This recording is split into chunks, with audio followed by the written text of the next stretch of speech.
So I really like this. Cool. This is what I was thinking. I asked her, is there any tattoos you want to do? And she goes, I want to do face tattoos. I've had to turn down some. Okay. Yeah, let me see. Yeah, you can always add. Because I don't know. I don't know. Yeah. Yes. It's just feminine without. I love that because I don't like the fake flowers. Let's see it. Yeah, very nice. Turn. More this way. Yeah. Nice. It's all pink. I know. Good fake one.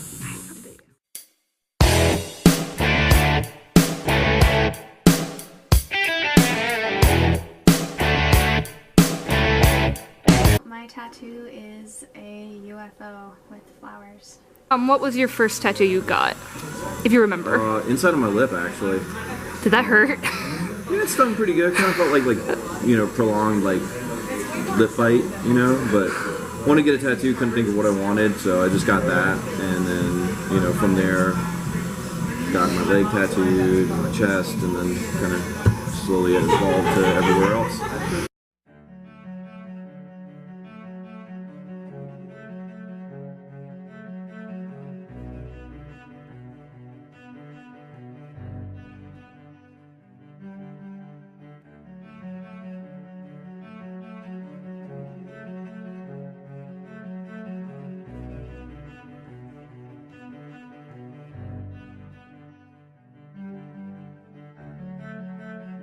Tattoo that I have, and I have multiple tattoos, but the one that I like the most is on my right leg, and it is black and gray and some white in there, and it's all the dog tags from all the male members of my family, kind of all linked together, and they're all going in birth order and everything like that. Right. My first tattoo was a aviator's wing insignia. I got it after receiving my wings from Navy Flight School. And the reason I got it was because I felt like if for any reason I should ever lose my wings because of some mishap or something, at least they'd never be able to take these away from me. I just felt like I've always liked how they look, and they are a way to symbolize my faith and represent.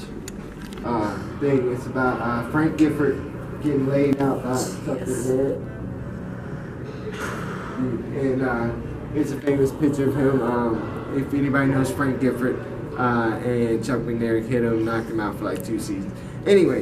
Next one is a tattoo that my son drew at a very early age called Dragon Slayer. He had a series of characters that he drew for comics, and this was one of them. This is on my right shoulder. It's extremely faded. It's about 30 years old. My son was roughly 5, I believe, when he created this particular one. So this one's probably about 28 years old, so he's about 7.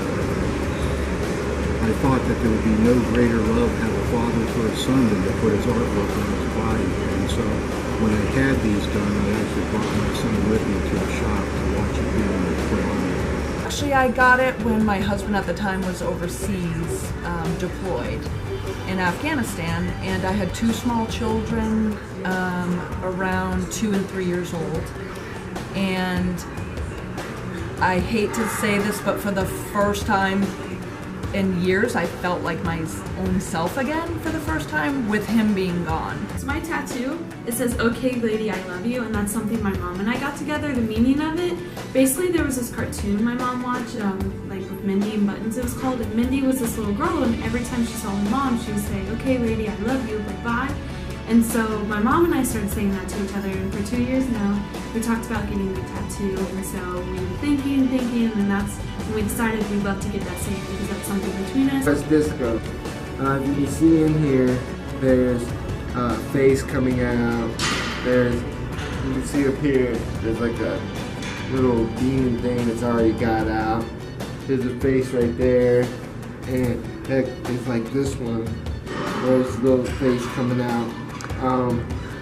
And that is because that's got to deal with because of so many issues I've had in the past, and just certain things that I've been through. It's like almost demons that I know that I have to watch out for. So it just reminds me every time. You know, I know they're still there, and I know that there's just certain things that will never go away, but I always have to be in mind. So when I look in the mirror, I know what's going on, or when I get mad, I have to look right down and just keep it inside, don't let it get out. The Donate Life tattoo is my most recent tattoo. I'm a liver transplant recipient, and in 2005 I was transplanted. In 2006 I had this tattoo put on. So this one's only 10 years old. It was done by a really good artist, and it's a combination of actually two symbols put together to come up with this. Most of them are all family related. So like this, I was, raised in Virginia for about 20 years. So I have the dogwood flower, I have the cardinal, as the state bird for Virginia. All these, are kind of like my career as an artist, my religion. I had the fish hook, has to do, I was a bass fisherman for a long time, so I have the fish hook on my thumb.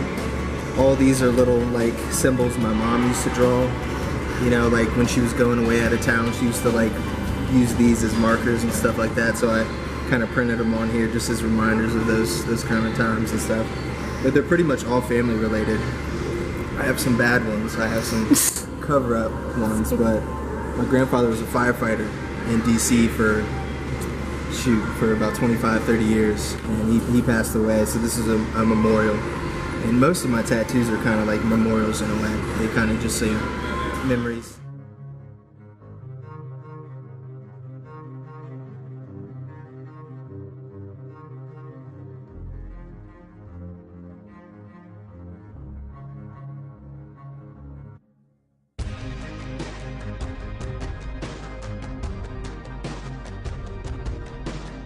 One thing, culture, the society that we're in hasn't caught up to the fact that people are going to be different.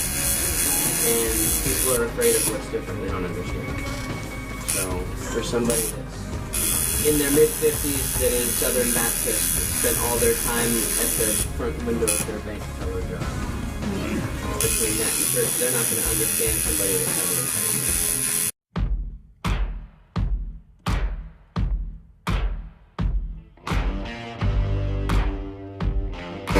I had the opportunity to get tattooed when I was 15 years old. I was friends with people that worked at tattoo shops. They, were like, "Hey, dude, if you want something, I'll do it." I am so glad I waited, because some of the ideas that I had were just stupid, I don't think all your tattoos have to have meanings. I think some can just be funny or stupid and make you laugh, and it's all depending on what the person likes. If you just want to like get cool images to make yourself feel like you look cool, like that works. If you want something for a loved one that passed away, or being sober for a certain number of years or something like that, like that's cool too. I think it's worth waiting. Everybody wants instant gratification nowadays. They don't want to wait. They don't want to pay their dues, and I think it's definitely worth waiting till you're at least 18 to get tattooed. It's a lot different now than it used to be.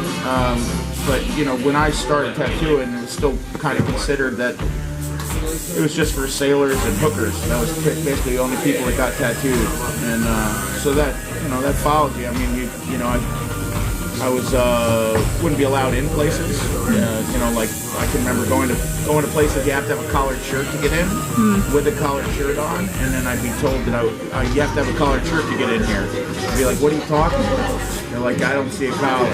So I'd be like denied access to places. And, that's just the way it is. But mostly I liked that because I was kind of a naive kind of kid. I was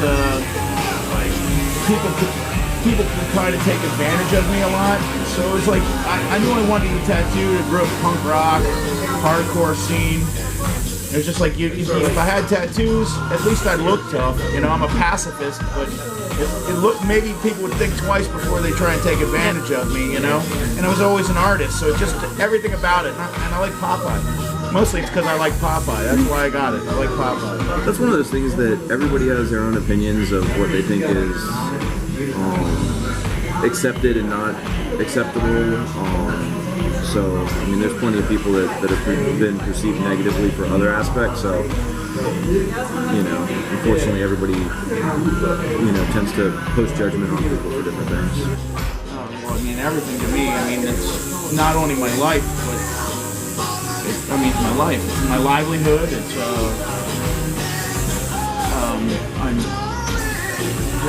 I've never, you know, I've been doing it now going on 25 years, and it's I'm never bored by it.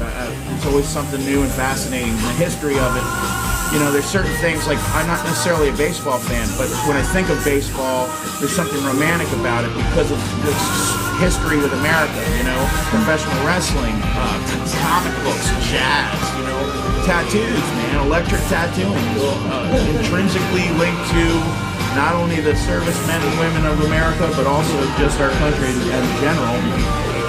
So, you know, it's, to me, it's part of who we all are, whether we admit it or not, you know. So. I mean, personally, it saved me. I don't know who I would be if I didn't have tattoos.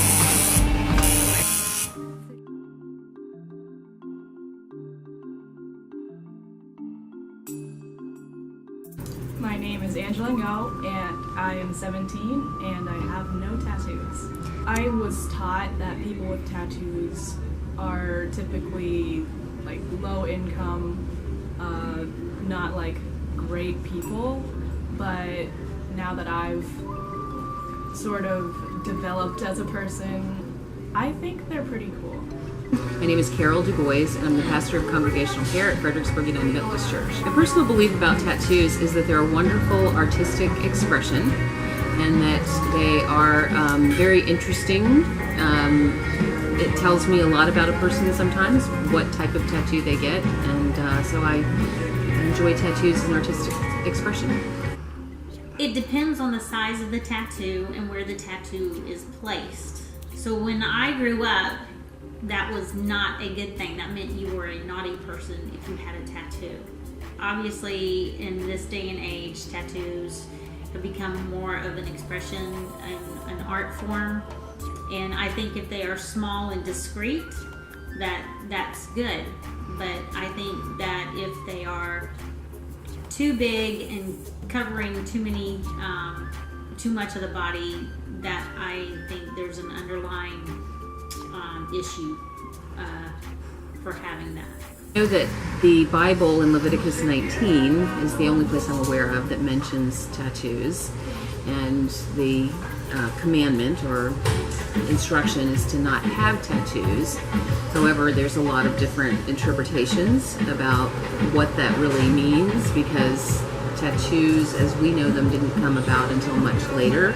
So personally, I don't know that Leviticus chapter is really relevant to whether or not to get a tattoo, but I do believe that Christians should consider what their motivation is and what their message is before they get a tattoo.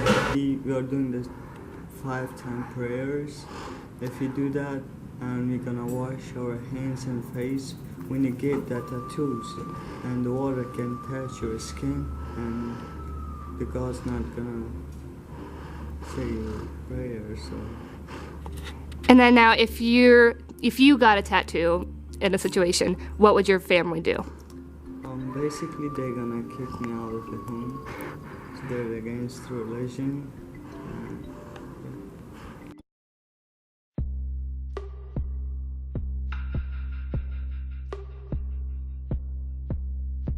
I think in general, I think the perception is starting to lighten up a little bit about tattoos. Of course, there are some tattoos that are questionable, and people see it and might think negative things about the person. But I think overall, the idea of a tattoo isn't as maybe shameful as it used to be. In the workplace, I was actually quite paranoid when I started coaching soccer, because I have tattoos on my legs about wearing shorts and what the perception would be, because up in New York it was a big no-no and you had to make sure you covered them up. So I was very, very nervous, but there wasn't a big deal made about it, probably because they're not offensive or anything like that. But I think the perception has changed to a certain degree. I had a 16-year-old kid wanting to get his girlfriend's name tattooed on his neck, and his mom was bringing him in to do it. And it blew my mind, completely blew my mind. And she, you know, the whole like, well, you guys offer service, and this is what we want, we have to get it. It's like, no, dude, like, we offer service, but it's at our discretion. It's our choice whether or not we do the tattoo, and that is a horrible idea. If you're 16 and you spend the rest of your life with this girl, good for you, man, but a lot of things change, and, you know, as far as professional career, you might not be able to have that tattoo on your neck. It's going to limit you, so no, we're not doing that.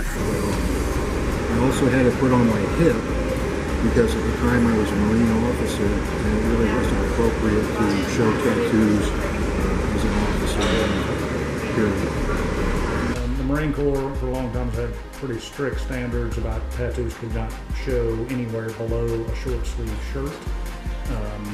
For officers in particular, if you want to be an officer, you can't have any tattoo that shows on your arms. So when you wear the short sleeve, you know, Charlie uniform, you can't have anything showing down there. There was a recent change because a lot of Marines, a lot of young Marines, a lot of enlisted Marines wanted full sleeve or leg tattoos, and so they came out with a policy change where you can have tattoos down to, I think it's within an inch or two of your wrist. So it can cover the sleeve, but there still has to be a break at the joint, and I'm pretty sure that applies to the leg also. The biggest things that we really are strict on is nothing can come up above the collar, so if you're wearing a uniform, nothing can be seen above the collar. For females, even if they had something on their chest, nothing can show above like a crew neck shirt that you do wear under a uniform. So nothing on the face, nothing on the neck that would be shown. It just, we consider it to be detracting from the uniform and kind of the disciplined appearance of Marines. At the time, it was in the late 70s, and if you ever wanted to be on embassy duty, you could not have any visible tattoos. So we were careful, my friends and I, to get all our tattoos on the upper arm or upper chest, where a t-shirt at a minimum would cover them. I believe tattoos are kind of just something about some people, like that's kind of they're meaningful to them, and they kind of like, I guess that's who they are, and they like to be identified by their tattoos. I mean, people who go like obnoxiously crazy, I like do not, like I think that's a little much, but one problem I had is at the barn was that it's against the culture of the people who own the facility, and they kind of like, I was kind of judged about it, but I explained to them like the meaning, and they got the meaning, but they said there's no reason for it, like it's pointless, like it's something on your body forever, like there's really no reason for them, and it was totally against, but I love them. I mean, if they are something meaningful, then go for it. As time goes on, you know, hindsight's always 20/20. As time goes on though, you get a better clarity of where you're going to be, what you're going to be doing for a job, what you can have, what you can't, things like that. So it's one of those things where it just, you know, I'd say take your time, you know, make good decisions, do your research, find not only a good quality shop, but a tattooer whose style you like. It's so easy now to find, look, you can go on Instagram or the, you know, internet or Facebook, find tattooers, find the style that you like, take your time, find one that you like, work with them to come up with like a cool, unique design. If you have a competent tattooer, chances are they're an amazing artist outside of just tattooing, and they're capable of doing something really nice. You don't have to bring in like a Pinterest photo all the time and like get that done. You know, we can create something nice for you. I think it's mixed now. I think it's a lot more common now, and so I think it used to be looked at as a negative, or but I think it's so prevalent now that maybe it's getting a little bit away from that. So I see them everywhere, every age, so it's different than it used to be. This one you can't hide underneath a shirt a lot of times. You can if I'm wearing long sleeves, but now it's getting to be summertime. Why did I didn't post it on Facebook. It isn't that I'm ashamed of it or anything, but I have a couple friends that are fairly religious, and honestly, I just want to see their face when I show them.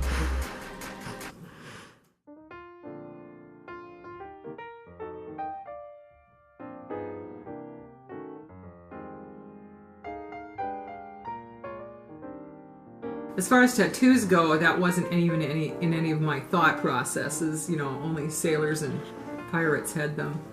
But I like to do stuff when I was younger that people didn't exactly expect of me, or actually, I kind of like to think outside the box and kind of push the envelope. I would sign up for things that would kind of scare me a little bit, but then I felt better after I'd done them. And this wasn't quite that way, but I like to kind of just not shock people. That's not it, because I like them personally, and I guess I just kind of, there's that little bit of something in me that wants to do what people don't expect of me.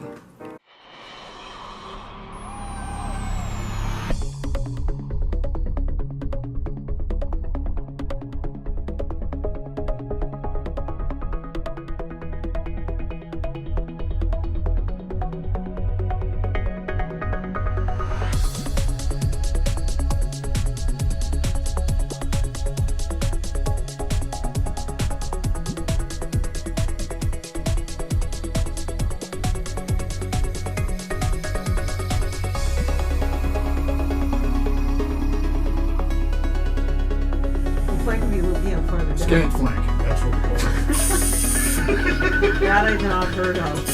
Okay, that's different. That was the new transplant.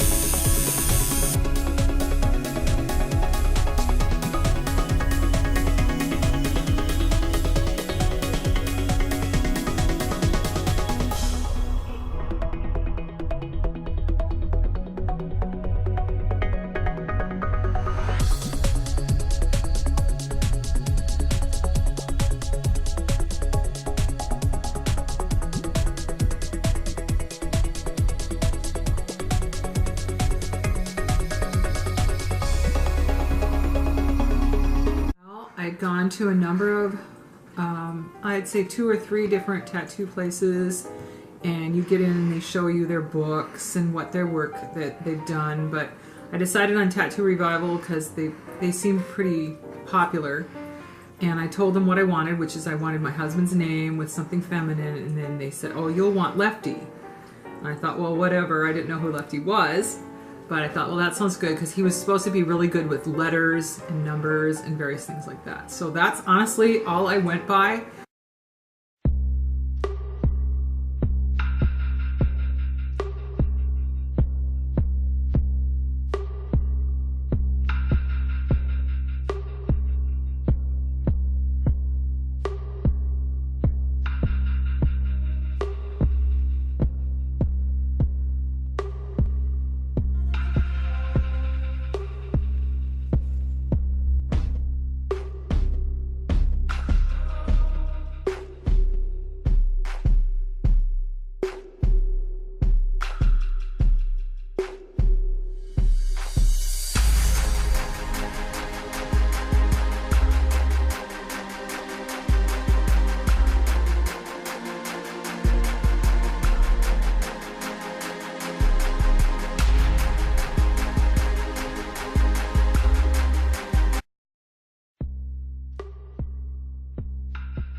As it started getting closer and closer to like my shin is when it hurt the most. But it's after a while it seems as though it just goes kind of numb, like your body reacts a little bit to it and it goes numb. But once they started getting closer to the shin bone is when it was quite painful. Well, mine was on my outer thigh, so it didn't really hurt that bad. I actually thought that it was gonna hurt worse than when it actually did when I got it. They were uncomfortable, yes, and certain areas hurt more than others, like the inside of the arm. The one in the back, the spine, extremely. That was the worst one, that one on the spine. Not at all. Absolutely not.